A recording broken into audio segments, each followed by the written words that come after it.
ಎಲ್ಲರಿಗೂ ನಮಸ್ಕಾರ. ನಾನು ಡಾಕ್ಟರ್ ಶಿವರಾಜ್, ಎಸಿಪಿ ಸೆನ್ ಕ್ರೈಮ್ ಪೊಲೀಸ್ ಠಾಣೆ, ಹುಬ್ಬಳ್ಳಿ ಧಾರವಾಡ ನಗರ. ಇಂದು ತಮಗೆ ಒಂದು ಮುಖ್ಯವಾದ ಹಾಗೂ ತುರ್ತು ವಿಷಯದ ಬಗ್ಗೆ ಮಾಹಿತಿಯನ್ನು ಕೊಡಲು ಬಯಸುತ್ತೇನೆ. ಅದು ಏನೆಂದರೆ ಡಿಜಿಟಲ್ ಅರೆಸ್ಟ್ ವಂಚನೆ.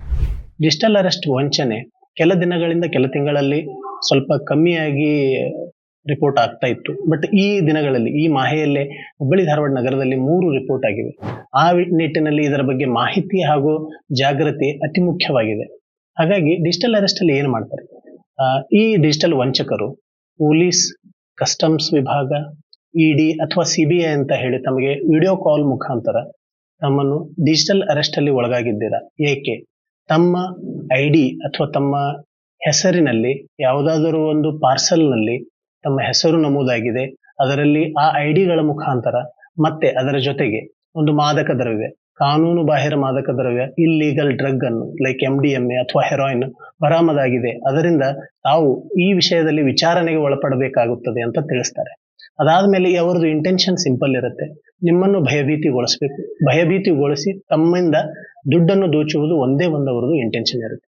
ಒಂದು ವೇಳೆ ನೀವು ಭಯಭೀತರಾದಲ್ಲಿ ಅವರು ನಿಮ್ದು PAN card, Aadhaar card, bank account details ಅನ್ನು ತೆಗೆದುಕೊಂಡು OTP ಅನ್ನು ಜನರೇಟ್ ಮಾಡಿಸ್ಕೊಂಡು ನಿಮ್ಮಿಂದಲೇ ಆ ಇನ್ಫಾರ್ಮೇಶನ್ ತೆಗೆದು ನಿಮ್ಮನ್ನೇ ತಪ್ಪಿತಸ್ಥರನ್ನಾಗಿ ತಿಳಿಸಿ ಒಂದು ಸ್ಕೈಪ್, ಒಂದು ಝೂಮ್ ಕಾಲ್ ಅಥವಾ ಒಂದು ವಾಟ್ಸಪ್ ವಿಡಿಯೋ ಕಾಲ್ ಮುಖಾಂತರ ನಿಮ್ಮನ್ನ ವಿಡಿಯೋ ಇಂಟರೋಗೇಷನ್ ಮಾಡ್ತಾರೆ, ಅಥವಾ ಒಂದು ಡಿಜಿಟಲ್ ಅರೆಸ್ಟ್ ಅಥವಾ ಡಿಜಿಟಲ್ ಇಂಟರೋಗೇಷನ್ ಮಾಡಿ ಅದನ್ನು ನಿಮ್ಮಿಂದ ಒಂದು ದುಡ್ಡನ್ನ ದೋಚುವ ವ್ಯವಸ್ಥೆಯನ್ನು ಸಂಪೂರ್ಣವಾಗಿ ಸಫಲರಾಗುವಂತೆ ಮಾಡುತ್ತಾರೆ.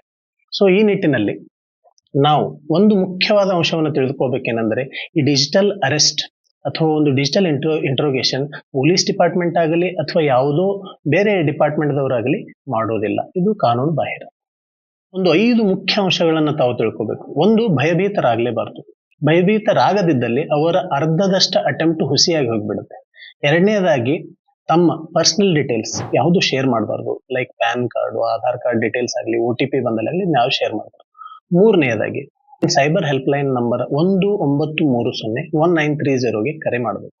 4, ಸ್ಥಳೀಯ ಪೊಲೀಸ್ ಠಾಣೆ ಅಥವಾ ನಿಯರೆಸ್ಟ್ ಪೊಲೀಸ್ ಸ್ಟೇಷನ್ಗೆ ತಾವು ವಿಸಿಟ್ ಮಾಡಿ ಅದರ ಬಗ್ಗೆ ಮಾಹಿತಿ ತೆಗೆದುಕೊಳ್ಳಬೇಕು. ಆನ್ಲೈನ್ ಮುಖಾಂತರ ಏನಾದರೂ ಕಂಪ್ಲೇಂಟ್ ಮಾಡೋದಿದ್ರೆ cybercrime.gov.in ಅಲ್ಲಿ ತಮ್ಮ ಪ್ರಕರಣವನ್ನು ದಾಖಲಿಸಬಹುದು.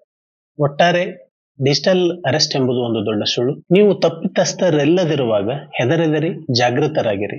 ಈ ವಿಷಯವನ್ನ ಆದಷ್ಟು ನಿಮ್ಮ ಕುಟುಂಬದವರಿಗೆ, ಸ್ನೇಹಿತರಿಗೆ ಎಲ್ಲರಲ್ಲೂ ಹಂಚಿರಿ, ಈ ವಿಷಯವನ್ನು ತಿಳಿಸಿರಿ. ನೆನಪಿರಲಿ, ಸೈಬರ್ ಮೋಸದ ವಿರುದ್ಧ ಜಾಗೃತಿ ಇದ್ದರೆ ರಕ್ಷಣೆ ನಿಮ್ಮ ಕೈಯಲ್ಲಿದೆ.